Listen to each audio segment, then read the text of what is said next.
This is Christmas time, 2024, if it makes any difference. The reality of that is that people do get lonely at Christmas time because there's no one to share their lives with. There just isn't. They're gone. They're doing their other things. They're too busy. A thousand different excuses for why it is that you won't talk to me.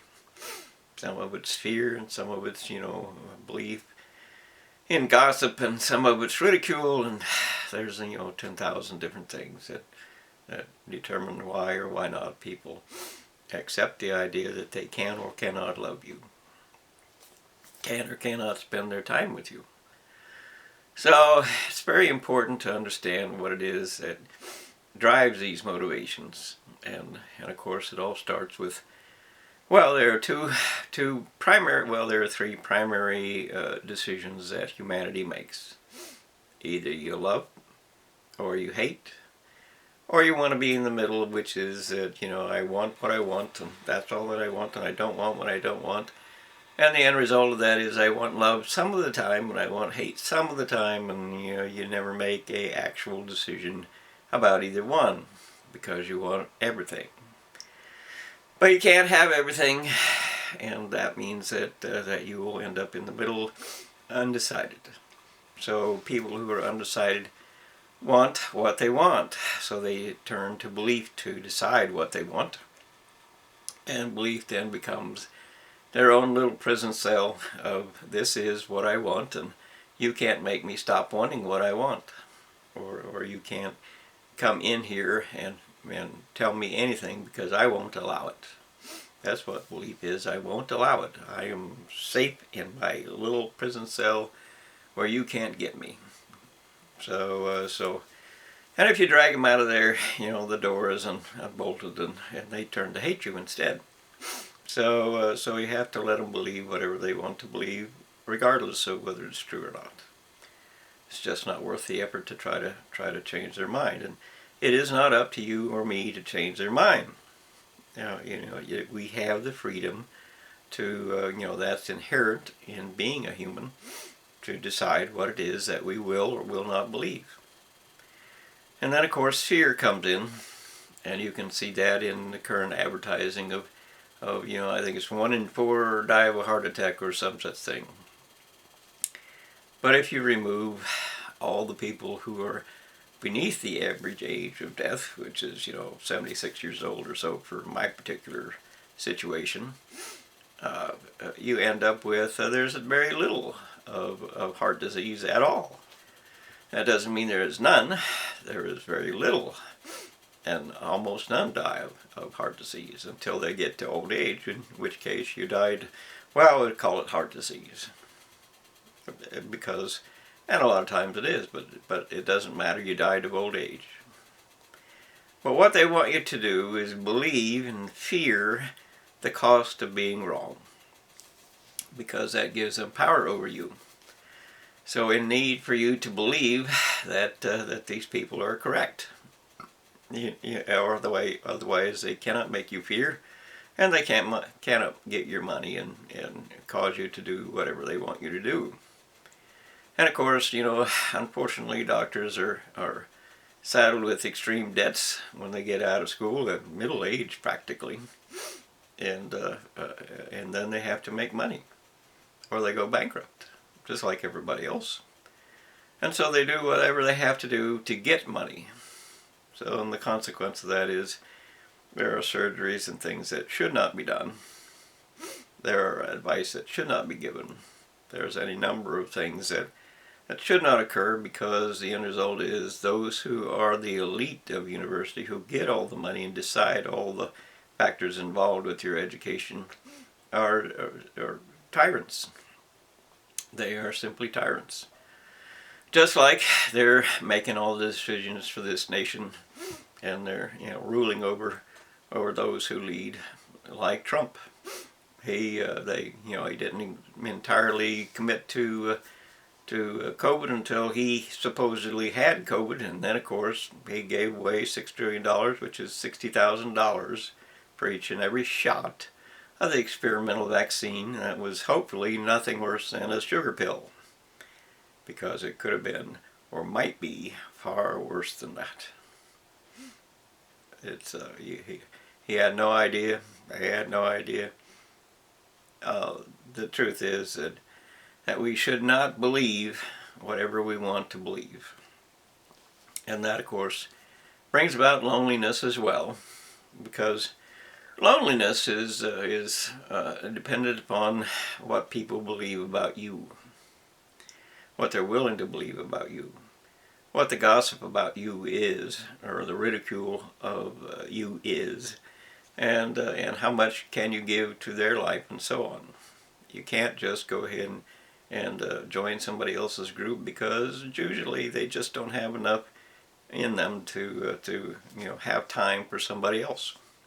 It's not so much a judgment over you or against you. It's just that they just don't have time. They just don't have the energy or the wealth or whatever it is that they don't have. So it is very hard to get somebody to actually spend time with you, love you, or whatever it is. Love is a very different kind of experience than anything else in humanity. Love is actually a commodity of sorts. You can give away your love, which means now they own it, and you do not. And that is what causes heartbreak. And that is what causes loneliness. So if you have the love that is, and your heart is the acceptance of we live as miracles upon this land. It's literally that. The understanding that we are, our lives are a gift. And they are, except for, of course, what universities do to destroy that, with their claim that evolution is God, and chaos is their God, and accidents is their God, and so on. And I'll remind you, as is the beginning of this, that the universities are not entirely stupid overall. See this little bitty thing? That can control, I think it's 16 hours of videotape. That's a lot of storage in that little bitty piece. But millions helped to create that little bitty piece. They all, contributed a teeny tiny little bit. But somebody eventually decided that, this is how we could do it, and somebody else decided eventually that we could make it this way, and somebody else decided or created some of the tools, and so on. And the combined effort of 1 million people or so became that little bitty device. And that little bitty device is equivalent to about the same amount of space as is in your brain. So when you look at their claim of we know, you can see some value in their decisions. But it certainly is not value in all of the decisions. Like leaders, so it can be good or bad, and take credit they don't own, and so on. But nonetheless, we're talking about loneliness. So loneliness is the extent to which you allow yourself to be led by something else.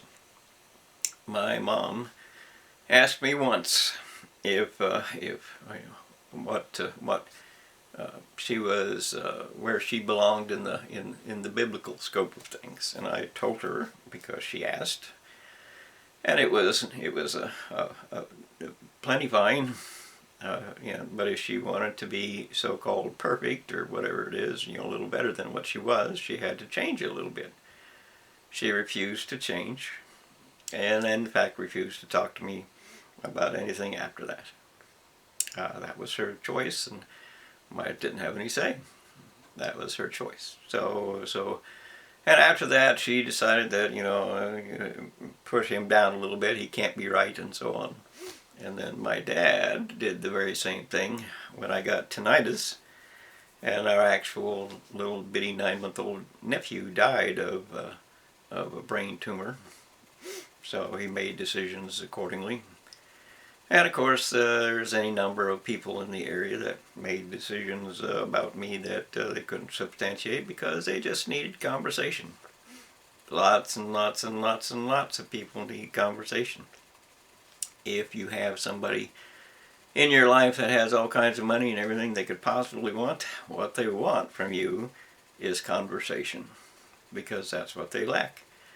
And if you're in a small group of people or a large group of people, if you have nothing to say, then you're basically a wallflower that has nothing to say, and nobody's paying attention to you because you are not giving them something to say too. So the end result of that is what you believe is very important.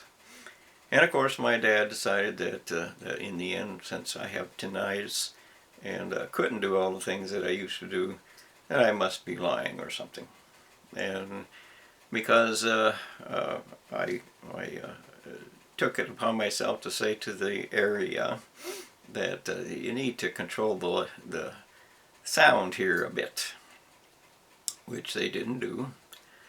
And that caused my dad to blame me that he didn't have any friends because his real friends died, and he changed his life and threw out others when he gained some money.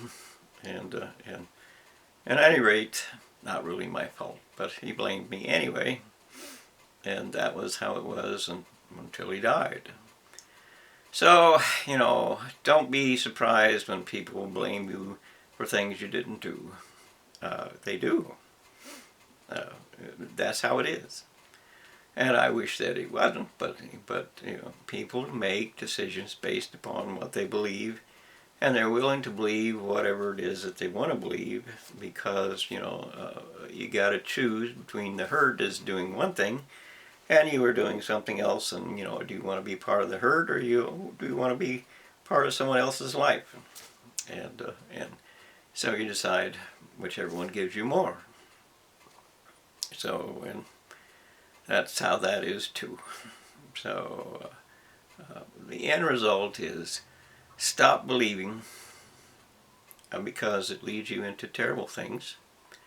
Stop judging others because that leads you into worse things.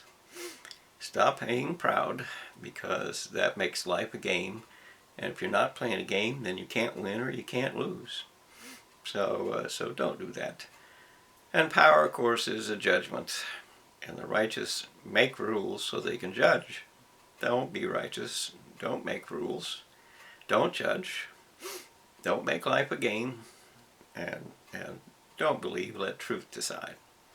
If you do those things, you won't be nearly so lonely. But the end result is, of course, that life and time are different. Life is about thought and how we interrelate to the consequences and the realities of what truth does to our lives. We can experience life by thought. That's how we experience our freedoms and so on. If you don't think, you don't live. So you have to make the decision to let time be different than life. And time is different than life. Time is emotion that we can measure, a reality of consequences that we can define as our own or someone else's, and we can make a whole lifetime out of doing that. Or we can just let truth decide and not get involved in the decisions of other people's lives. If the law must be involved, let the law decide, even though it is corrupted and all kinds of bad. The end result is that if you judge, it leads you in the wrong direction, and there will be consequences that come.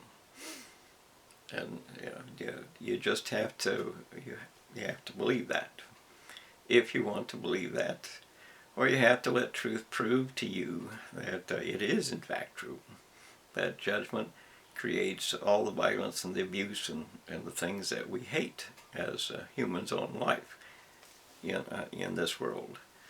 If there is no judgment, there is no power.